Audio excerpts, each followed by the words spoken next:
Saat SD, guru dan teman sekolahnya mengatakan ia sudah tidak ada harapan. Saat SMP, guru berusaha mengeluarkannya dari sekolah. Bahkan ibunya sendiri merasa ia tidak berguna. Namun anak ini menjadi seorang astronot, membuat bangga semua orang. Karena ia memiliki ayah yang berbeda dari yang lainnya. Ia menggunakan cara pendidikan yang berbeda dan berhasil mengubah hidup anaknya. Sebuah film yang sangat mengharukan dan memiliki makna pendidikan. Looking Up. Setiap hari Maffei selalu ditindas. Ia memegang sebuah bola dunia yang dibuatkan oleh ayahnya. Sekelompok anak merebutnya dan memompanya hingga pecah. Semua ini dikarenakan ayahnya. Ayahnya, Hawen dulunya adalah seorang arsitektur terkenal. Dia membuat sebuah jembatan besar yang membuat semua orang kagum. Namun saat dibangun, bahan yang dipakai tidak sesuai standar, sehingga membuat jembatan itu runtuh. Hawen menanggung kesalahan orang lain dan masuk ke dalam penjara. Namun tidak ada yang menghargainya, semua orang menghinanya. Ibu tidak bisa bertahan di kehidupan yang seperti ini. Ia mengkhianati ayah, dan ia pergi ke penjara memaksanya untuk bercerai. Satu-satunya permintaan ayah adalah 3 bulan sekali membawa Maffei untuk menjenguknya. Namun, ibu tidak pernah melakukannya. Selama 7 tahun. Di dalam penjara ayah selalu tertindas. Dan selama 7 tahun ini, ia hidup menderita. Namun ia tidak pernah membuat keributan dan perlawanan, agar hukumannya berkurang dan dapat bertemu Maffei. Akhirnya, hari pembebasan yang ia tunggu datang. Dia kembali ke rumah dan menyadari kunci rumahnya telah diganti. Karena ini adalah rumah dari perusahaan. Rumahnya sudah dijadikan sebagai tempat penyimpanan. Dia menanggung semua kesalahan orang. Mereka mengetahuinya namun masih menghinanya. Hanya karena saat itu ia terlalu pintar dan membuat semua orang iri. Ia datang ke tempat tinggal Sinyu. Saat Sinyu membuka pintu, ia berkata, "Kamu sudah bebas apa melarikan diri dari penjara?" Setelah masuk, suami barunya, Lao Meng, menghinanya. Untungnya saat ini, Lao Meng menerima panggilan telepon. Sinyu memberitahunya kalau Maffei berada di asrama sekolah. 1 bulan pulang sekali. Tiba-tiba, Lao Meng berkata bahwa sekolah yang menelponnya. Pimpinan Yan hendak mendo Maffei, dan meminta mereka pergi mengurusnya. Sesampainya di sekolah, Maffei sudah berdiri di hadapan semua orang. Menerima kritik dari pimpinan Yan. Maffei tidak pernah berpikir, ia akan bertemu ayahnya dengan cara seperti ini. Sinyu dan Lao Meng meminta Yan untuk memberi Maffei 1 kesempatan lagi. Namun yang ia pedulikan adalah nilai sekolah. Murid seperti Maffei hanya akan menjadi beban sekolah. Ia tidak ingin sekolah memiliki murid seperti dia. Hawen geram. Ia masuk ke dalam ruangan, berkata, "Seorang pria tahu susah dan mudahnya dalam belajar, mengetahui yang baik dan buruk, lalu dapat menguraikannya dan menjadi guru. Semua orang berhak atas pendidikan. Namun yang kalian pedulikan hanyalah nilai. Bagaimana dengan anak-anak yang tidak berprestasi? Tidak memikirkan cara agar mereka menjadi lebih baik, tapi memilih untuk melepaskan mereka. Seorang guru namun tidak pantas disebut guru." Pernyataan yang bagus sekali. Pimpinan yang menghinanya lagi karena masalah pembangunan jembatan. Ia tidak memberinya sedikit muka dan memastikan akan mengusir Maffei dari sekolah. Wali kelas menanyakan padanya, mengapa ingin mengeluarkan muridnya? Namun dia memberitahunya, mengeluarkan murid tidak perlu persetujuan wali kelas. Apalagi kamu hanyalah seorang wali kelas sementara. Saat ini, Hawen memanggilnya. Berkata, ingin bertaruh dengannya. Membiarkan Maffei pergi dari asrama dan pulang ke rumah. Menyuruhnya memberikan target peringkat di ujian akhir. Apabila tidak dapat memenuhinya, ia akan membawa Maffei pergi tanpa mereka mengeluarkannya. Pimpinan Yan berkata, "Saya akan melihat bagaimana caramu meningkatkan nilai dari murid dengan peringkat terendah. Jika Maffei berada di 10 besar dalam kelasnya, maka ia tidak akan dikeluarkan."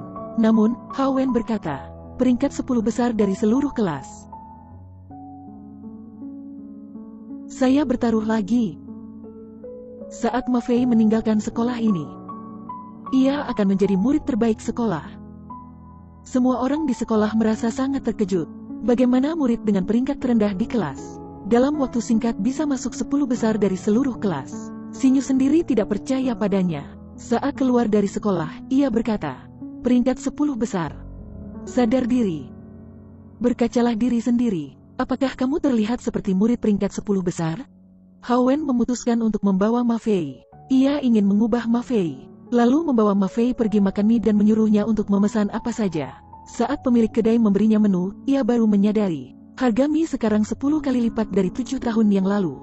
Ia melihat uang di kantongnya dan berkata, Bos, bir ini tidak saya buka. Ditukar saja dengan jeruk soda." Awalnya ia ingin merayakan hari kebebasannya dengan meminum sebotol bir. Namun ia memilih untuk memberi Mafei sebotol air soda. Untuk dapat bertahan hidup, ia tidak beristirahat dan langsung mencari pekerjaan. Namun karena masalah jembatan, tidak ada yang berani mempekerjakannya. Bahkan anak nakal yang dulu ia tolak, sekarang menjadi seorang kontraktor. Dan menggunakan kesempatan kali ini untuk menghinanya. Karena tidak memiliki uang, mereka hanya dapat tidur di bawah jembatan.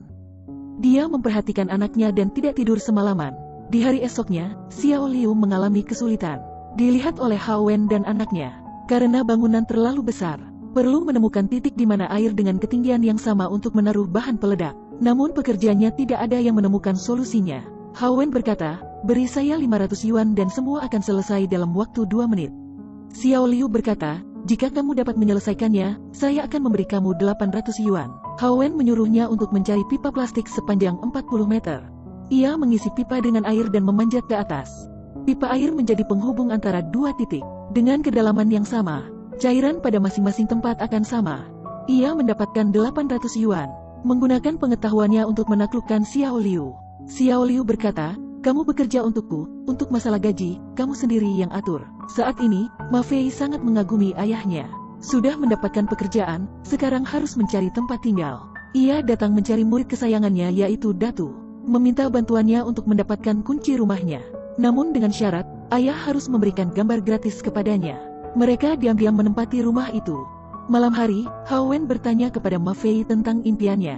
Tanpa berpikir panjang, Mafei langsung menjawab, "Sekolah Qinghua Beida." Mama yang bilang. Hao Wen memberitahunya itu hanyalah sebuah proses. Itu adalah impian yang ditentukan oleh Xinyu, bukan dirinya sendiri. Hidup itu sama seperti memanah. Impian itu sama seperti target pemanah. Jika tidak dapat menemukan target pemanah, maka memanah menjadi tidak ada artinya. Di dunia ini banyak sekali pekerjaan yang menyenangkan, namun harus memilih satu pekerjaan yang disukai. Sebelumnya, Mafei tidak pernah memikirkan impiannya. Semuanya diatur Xinyu. Ia ingin belajar dengan giat, namun semua nilainya buruk. Ia tidak tahu harus mulai dari mana. Hao Wen mengambil tasnya. Ia memisahkan buku pelajaran dan di luar pelajaran, dan membuang semua buku yang tidak berkaitan dengan pelajaran. Ia menggunakan penggaris untuk mengukur ketebalan buku dan berkata, "Total hanya 11 cm saja. Sebelum ujian, setiap hari cukup belajar 0,1 cm. Tiba-tiba, Mafei merasa, apakah belajar itu begitu mudah? Ia ingin ayah mengajarinya. Namun ayah berkata sudah mengajarinya 1 hari. "Selamat malam anakku." Ia tidak ingin masalah hancurnya jembatan memengaruhinya seumur hidup, bahkan memengaruhi anaknya. Ia menulis surat pengaduan untuk keluhan dirinya sendiri. Begitulah, mereka memulai kehidupan yang baru. Lari dan bermain layangan bersama. Mafei merasa selama ia fokus mendengarkan pelajaran, tulisan di papan tulis yang begitu sulit dimengerti menjadi sangat menarik. Diiringi dengan pertumbuhannya, nilainya juga mengalami kenaikan.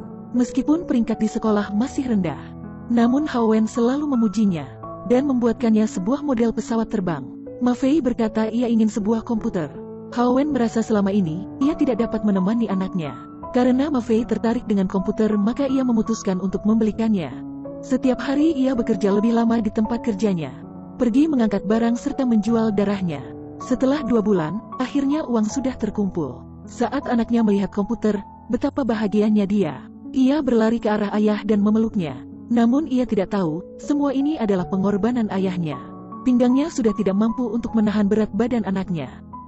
Wali kelas datang mencarinya, karena Mafei tidak pernah mengumpulkan tugas, dan memberitahu Hao Wen yang memperbolehkannya.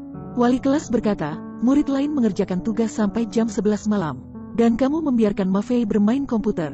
Hao Wen menanyakan padanya apa saja tugas itu. Wali kelas menjelaskan, untuk mengasah pengetahuan, mempelajari ulang semua yang sudah dipelajari, melakukan banyak latihan untuk lebih memahami. Namun justru Hao Wen memberinya satu pelajaran, mempelajari ulang pengetahuan yang sudah diketahui untuk mendalaminya. Betul. Ulang, ulang, ulang. Sama seperti roti kukus ini. Setelah selesai dikukus, lalu dihangatkan kembali. Ulang, ulang, ulang. Apakah kamu merasa lebih enak dibandingkan dengan roti yang baru saja dikukus? Latihan peninjauan dan pengulangan yang dibutuhkan. Saya juga setuju. Namun mereka berada di masa daya tangkap yang cepat. Jika membiarkan mereka setiap hari belajar hingga jam 11 atau 12 malam, melakukannya berulang-ulang hingga puluhan tahun, Apa kita tidak khawatir akan menghilangkan rasa ketertarikan mereka untuk belajar, kelelahan mereka? Apa benar kita tidak dapat melihatnya? Setelah mendengar itu, wali kelas merasa dia masuk akal dan merasa tertarik dengan ayah yang berbeda ini. Ayah mengantar wali kelas kembali ke asrama. Saat ingin kembali, wali kelas memanggilnya, berkata, "Yang kamu ucapkan sepertinya benar. Namun roti kukus sangat tidak enak. Jika kamu tidak keberatan, aku akan membantu Ma Fei memperbaiki makanannya." Setelah pulang, Ma Fei merasa ayahnya sedang jatuh cinta. Sengaja bernyanyi untuk menggoda ayahnya. Berapa banyak kesedihan dan cinta yang tersembunyi di dalam hati. Ingin sekali untuk menggenggam kembali tanganmu. Esok harinya, Ma Fei bertemu lagi dengan anak nakal yang suka menindasnya. Untungnya, Hao Wen datang tepat waktu. Ia menyuruh Ma Fei untuk segera pergi ke sekolah. Pimpinan yang terus mengawasinya. Setiap hari melihatnya apakah datang terlambat ke sekolah. Ia mengambil model pesawat terbang Ma Fei dan menariknya keluar kelas, lalu membuang pesawat itu. Ia juga mengkritik wali kelas pada saat rapat guru. Berkata, ia melindungi murid yang buruk. Dalam waktu 3 tahun, ia tidak dapat menjadi pegawai tetap. Malam hari, Ma Fei memberitahu Hao Wen masalah yang terjadi. Berkata bahwa ia telah melibatkan wali kelas. Saat ujian akhir sekolah, pimpinan Yan akan mengawas sendiri. Jika dia salah mengerjakan ujian, maka ia akan dikeluarkan. Hao Wen membalikkan badannya. Tiba-tiba, Ma Fei meneteskan air matanya. Tidak disangka, anak nakal itu memukul ayahnya sampai terluka parah. Saat ini, ada yang mendobrak pintu rumah mereka. Tetangga mereka yang jahat mengetahui mereka tinggal di rumah ini, ingin mengusir mereka pergi.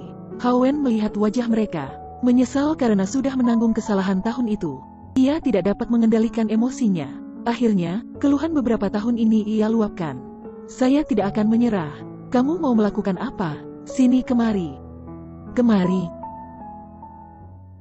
Ma Fei tidak tahu kalimat itu ia ucapkan untuk dirinya sendiri atau untuk dia. Besok paginya, Ma Fei memberikan ia secarik kertas. Tertulis, "Saya akan menjadi seperti ayah, tidak akan pernah menyerah." Tiba-tiba, Hao Wen merasa semua yang ia lakukan berguna. Tidak peduli sudah melewati berapa banyak cobaan. Jika ada keyakinan anaknya, ia sudah merasa puas. Ia sangat terharu, ia menutup wajahnya dengan kain dan menghapus semua air mata. Dia juga tidak menyerah untuk melakukan pembelaan diri. Namun ia seperti bola, ia selalu didepak keluar. Ma Fei tidak tahu dia mendapat perlakuan yang tidak adil. Setelah ia keluar, Ma Fei berkata, di kota Hainan akan ada pameran antariksa. Menyuruh Hao Wen membawanya pergi. Karena Hao Wen sedang marah, ia melampiaskan semua itu kepada Ma Fei. Ma Fei marah dan lari meninggalkannya. Hao Wen merasa dirinya sudah keterlaluan. Dia pergi mencari Ma Fei dan mengatakan maaf padanya. Hao Wen pertama kali menjadi seorang ayah, jadi ia juga bisa melakukan kesalahan. Lalu bertanya, bagaimana persiapan ujian akhir? Ma Fei berkata, untuk mendapatkan peringkat 10 besar tidak bisa diwujudkan. Ayah berkata, bagus, yang saya tunggu adalah kalimat ini. Lalu membawanya pergi mencari wali kelas untuk meminta izin. Namun wali kelas berkata, hanya tersisa 2 minggu lagi, sudah akan ujian akhir. Namun Hao Wen tidak mempedulikan nilainya, dan berkata, ini bukan momen terpenting dalam hidupnya. Momen terpenting dalam hidupnya seharusnya tersebar di setiap hari, setiap menit dan setiap detik. Ia harus mengetahui mengapa manusia hidup di dunia ini. Ia membawa anaknya pergi bertamasya. Mereka sambil berjalan sambil bermain. Bermain di sepanjang jalan. Ma Fei juga mempelajari ilmu yang tidak ia dapatkan dari buku pelajaran. Saat mereka sampai di kota Hainan, pameran antariksa hanya tersisa 1 hari. Namun tiket pertunjukan sudah habis. Ayah menemukan tempat yang lebih indah untuk melihat pertunjukan. Di saat ini, impian Ma Fei terjawab. Di perjalanan pulang, pertama kalinya ia merasa ayahnya kelelahan. Di saat itu juga, Ma Fei sudah tumbuh dewasa. Ia merasa perlu menjaga ayahnya. Saat sampai di stasiun, ia pergi menyeduh segelas mie untuk ayahnya. Namun ia salah naik mobil. Saat ia sadar, mobil sudah melanjutkan perjalanannya. Supir yang baik hati mengantarnya kembali ke stasiun. Entah sudah berapa lama perjalanan, Hao Wen terbangun karena suara petir. Ia menyadari Ma Fei tidak ada di sampingnya, ia turun dari mobil. Namun hujan deras mengakibatkan terjadinya banjir. Semua orang dievakuasi ke tempat yang aman. Ma Fei hanya ingin menunggu ayahnya di sana. Namun ia ditarik oleh orang lain. Hao Wen ingin pergi mencari Ma Fei namun di sana akan terlanda banjir dalam waktu dekat. Ia tidak boleh memasuki daerah itu. Ia hanya bisa meneriaki nama anaknya dan merebut trompet, berteriak dengan keras. Kepala pengawasan menginstruksikan bahwa 15 menit lagi banjir akan datang. Semua orang harus segera dievakuasi.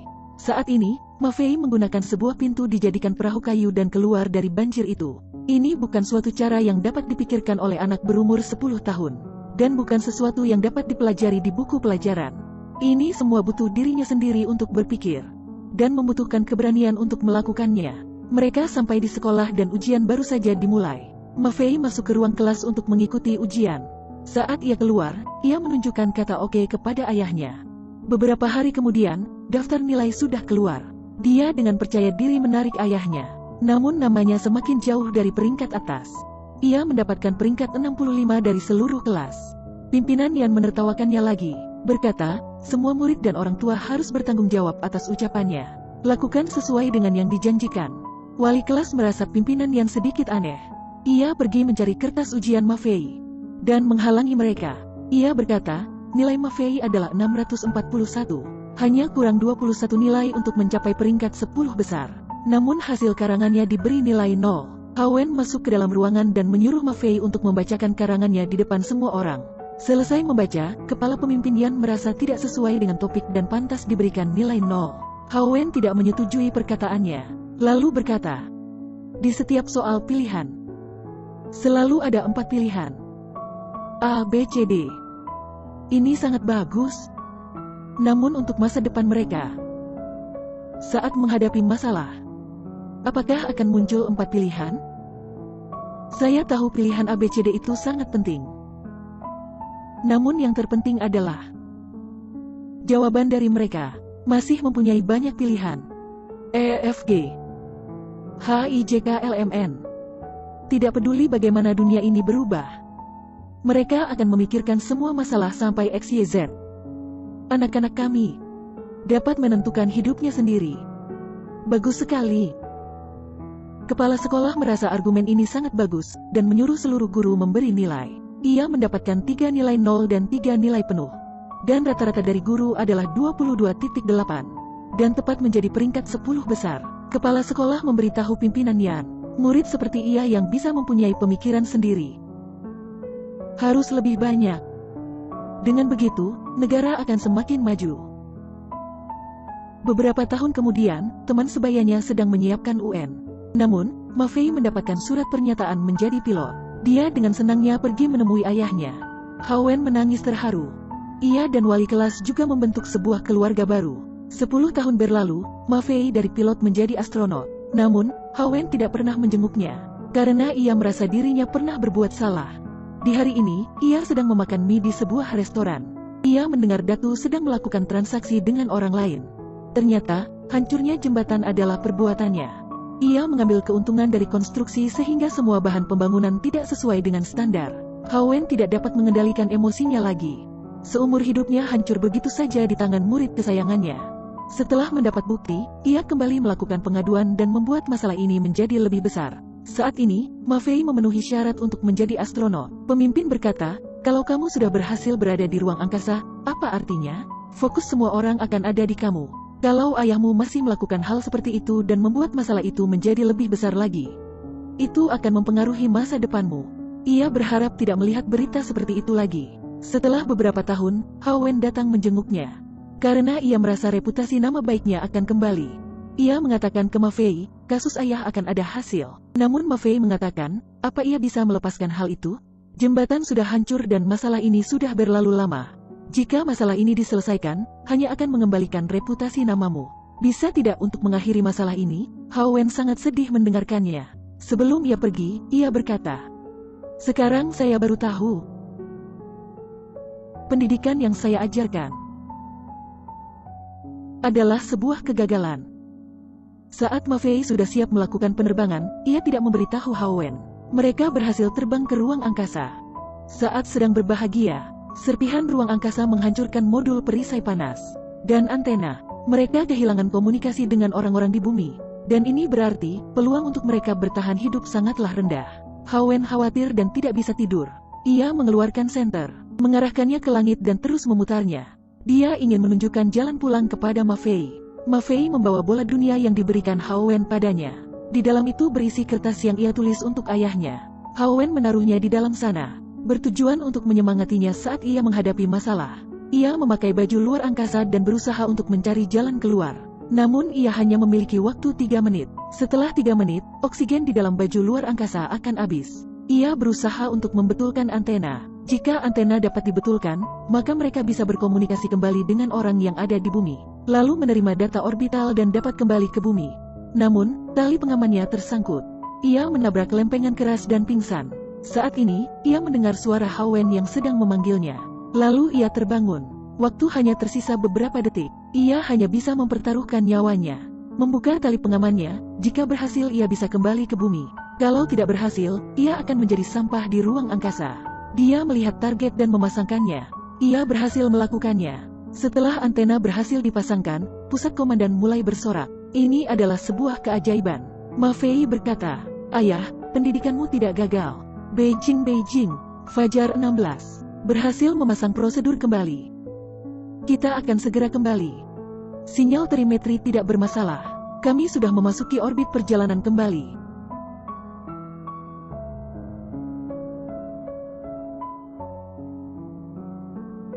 Sudah kembali.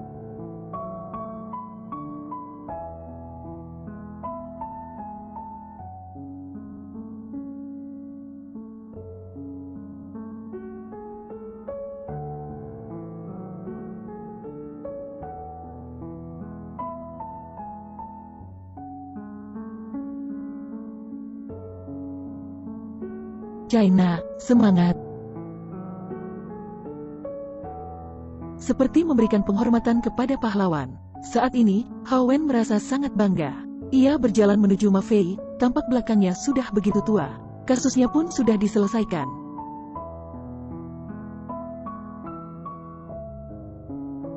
Ayah, saya minta maaf.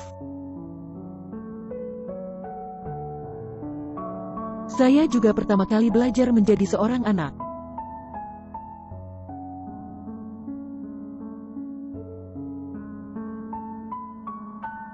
Sihir ini terlalu keren. Apa bisa dilakukan sekali lagi?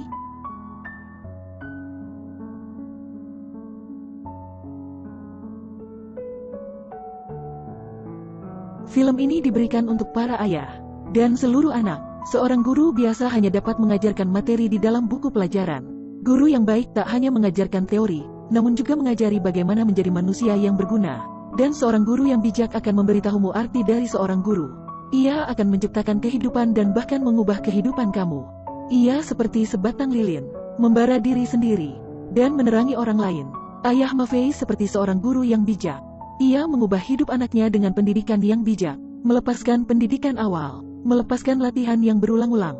Berikanlah kebahagiaan yang seharusnya mereka dapatkan. Tidak perlu membandingkannya dengan anak orang lain. Jika seseorang tidak tahu kemana ia akan pergi, semudah apapun cobaan hidup, tetap tidak dapat menyelesaikannya.